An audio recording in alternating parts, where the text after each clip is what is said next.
Kulendi uko kuchivhiti chedu uko.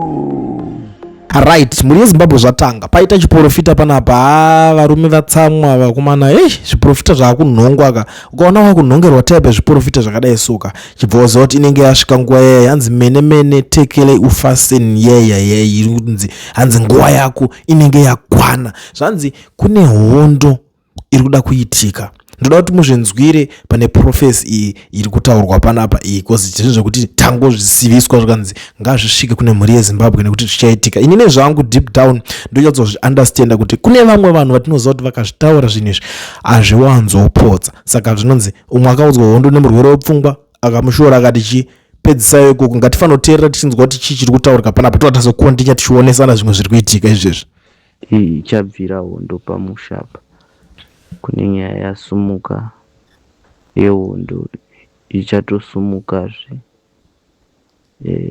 Ropa richadeuka, hongu vanoprofita vachaprofita achiti tazvimisa, vamwe vagoti tadini, asi ropa ranzi richadeuka.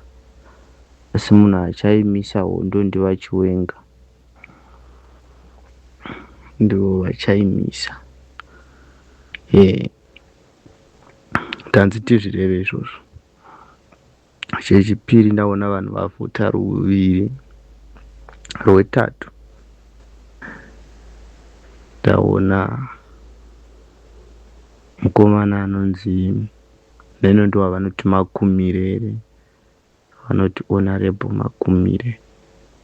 Ndaona iye uya amboipiwawo Zimbabwe kuti atonge. Ndaoneswa achitambidzwa fulegi zvotoda kuti munyore pasi. Ndaoneswa achitambidzwa fulegi yekutonga nyika.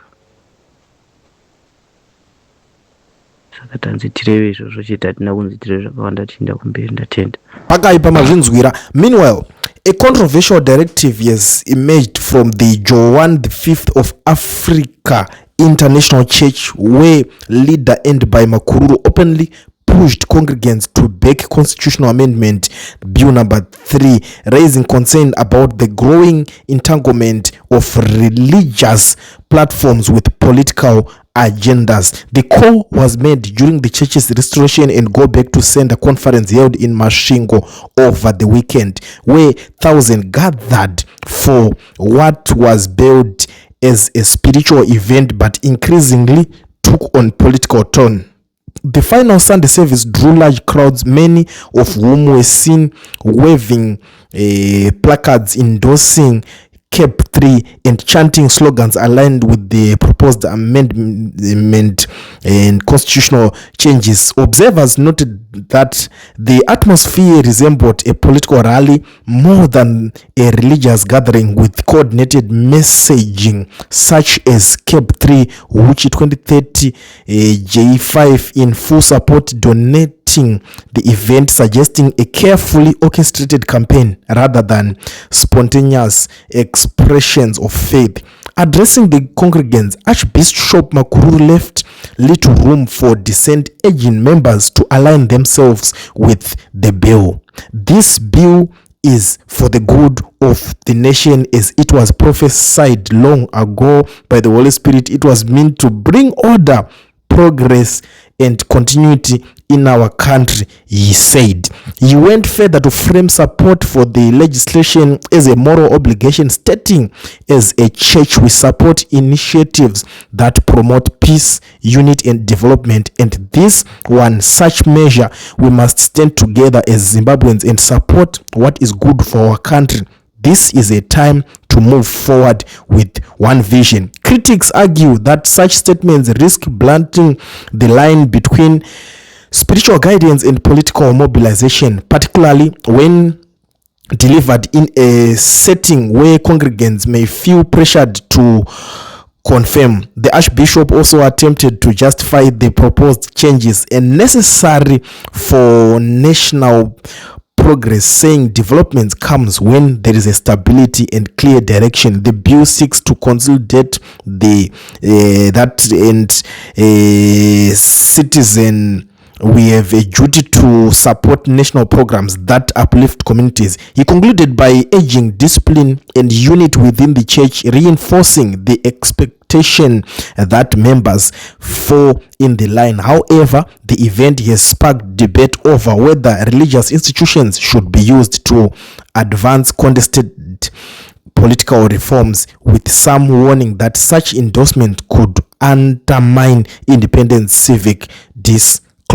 Ndo mashoko ari pana pamburi yeZimbabwe atiri kusangana nawo, kuti kune mamwe machechi zviri kuitika mamwe maitikiro, asi kune vamwe vari kutoshandisa mukana wekudedzera kuti aiwaka iko zvinezvi munhu wese muCape 3 momo, asi vamwe vari kudhodoredza chiprofita sechatabva kunzwisana apo kuti pakashata pari kunzi chinhu chinogona kungochaya anytime. Hatichaziva kuti ndiani watichateedzera kana kuti watichateerera, because umwe naumwe anenge achingotaura zvake. But inini normally ndikangonzwa kuti chete vanhu vaya varikuda kuzobviswa zvakati, ndobva ndamhanya munondiziva, you know me very well, because handidi zvinhu zvekuti ndirese titaure zvinhu zvekuti tinenge tichingotenderera tichiita sei. Tinoda zvinhu zvinobatika, ndo zvinhu zvinenge zviripo paground. Toda zvinhu zvekuti vanhu vatambura saka voita sei kuti marwadzo nemaronda apereka, mushonga hamuna muzvipatara, toita sei kuti vanhu vawanewo hope kana kuti vazive kuti okay, poitwa sei kuti papiwa vanhu vacho pressure vari in power kuti vaise mushonga muzvipatara, maportals awanda, poitwa sei kuti panzi vari mupower vaitwe pressure kuti